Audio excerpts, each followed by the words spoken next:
Mass TV news కి స్వాగతం. విజయవాడ వరద బాధితులను ఆదుకోవడానికి రాయదుర్గం నియోజకవర్గంలోని ప్రజలు, దాతలు, వ్యాపారులు ముందుకు రావాలని స్థానిక శాసనసభ్యులు తెదేపా నేత కాల్వ శ్రీనివాసులు పిలుపునిచ్చారు. అనంతపురం జిల్లా రాయదుర్గం పట్టణంలోని ఆయన స్వగృహంలో ఆదివారం మీడియా సమావేశంలో మాట్లాడారు. విజయవాడ వరద బాధితులను అన్ని విధాలా ఆదుకోవడానికి చంద్రబాబు నాయుడు నాయకత్వంలో ఎన్డీఏ ప్రభుత్వం కృషి చేస్తున్నట్లు కాలువ పేర్కొన్నారు. వరద బాధితుల సహాయార్థం ఎమ్మెల్యే కాలువ శ్రీనివాసులు తన వంతు సహాయంగా ₹1,00,000 ఆర్థిక సహాయం ప్రకటించారు. రాష్ట్ర ముఖ్యమంత్రి నారా చంద్రబాబు నాయుడు వరద బాధితులను ఆదుకోవడానికి రాత్రింబగళ్లు నిద్రాహారాలను కలెక్టరేట్లో ఉంటూ కృషి చేస్తున్నారు. విజయవాడ వరద ప్రాంతాల్లో చిక్కుకొని కష్టాల్లో ఉన్న ప్రజలను ఆదుకోవడానికి చంద్రబాబు నాయుడుకు అందరూ అండగా నిలవాలని విజ్ఞప్తి చేశారు. నియోజకవర్గం నుంచి స్వచ్ఛందంగా విరాళాలు ఇవ్వాలనుకునే వాళ్ళు చెక్కుల రూపంలో, డిమాండ్ డ్రాఫ్ట్ల రూపంలో ముఖ్యమంత్రి సహాయ నిధి పేరుతో సహాయం చేయాల్సిందిగా నేను విజ్ఞప్తి చేస్తూ ఉన్నాను.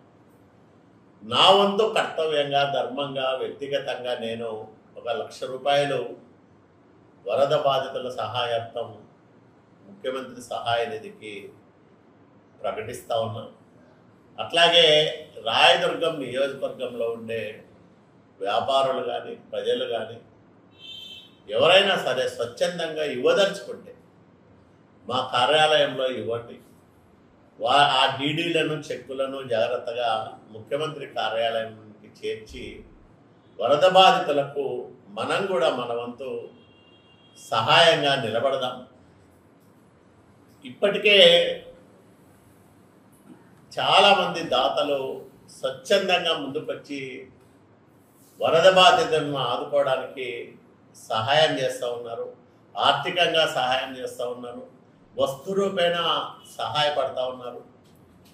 కాబట్టి దయచేసి రాయదుర్గంలో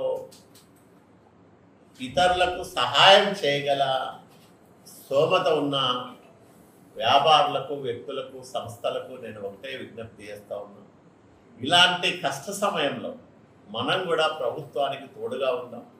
చంద్రబాబు నాయుడు గారు పడే కష్టంలో మనం కూడా మన వంతు భాగస్వామ్యాన్ని నిర్వర్తిస్తాం. ఎందుకంటే గడిచిన 7 రోజులుగా నిద్రాహారాలు మాని నిరంతరం వరద సహాయక చర్యలను పర్యవేక్షిస్తూ ఉన్నారు చంద్రబాబు నాయుడు గారు. ఇంటిని వదిలేసి కలెక్టరేట్లోనే 3 గంటలు 4 గంటలు మాత్రమే నిద్రపోయి రేయింబవళ్ళు సమీక్షలు చేయడమే కాకుండా క్షేత్రస్థాయి పర్యటనలు చేస్తూ ప్రజల్లో భయాన్ని పోగొడుతూ, భరోసాను నింపుతూ, ప్రభుత్వం మీకు అండగా ఉంటుందని చెబుతూ, సహాయం చేస్తూ, ఎవరికైనా తక్షణ సహాయం అందకపోతే వెంటనే దాన్ని సరిచేస్తూ రోజుకు 20-22 గంటల పాటు వరద సహాయక కార్యక్రమాలను పర్యవేక్షిస్తున్న ముఖ్యమంత్రి నారా చంద్రబాబు నాయుడు గారికి ప్రజలందరూ కూడా బాసటగా నిలబడాలని, అట్లాగే వ్యాపారులు, పారిశ్రామికవేత్తలు అందరూ కూడా స్వచ్ఛందంగా ముఖ్యమంత్రి సహాయ నిధికి విరాళాలు ఇచ్చి ప్రభుత్వానికి చేదోడు వాదోడుగా నిలబడాలని నేను విజ్ఞప్తి చేస్తా ఉన్నాను.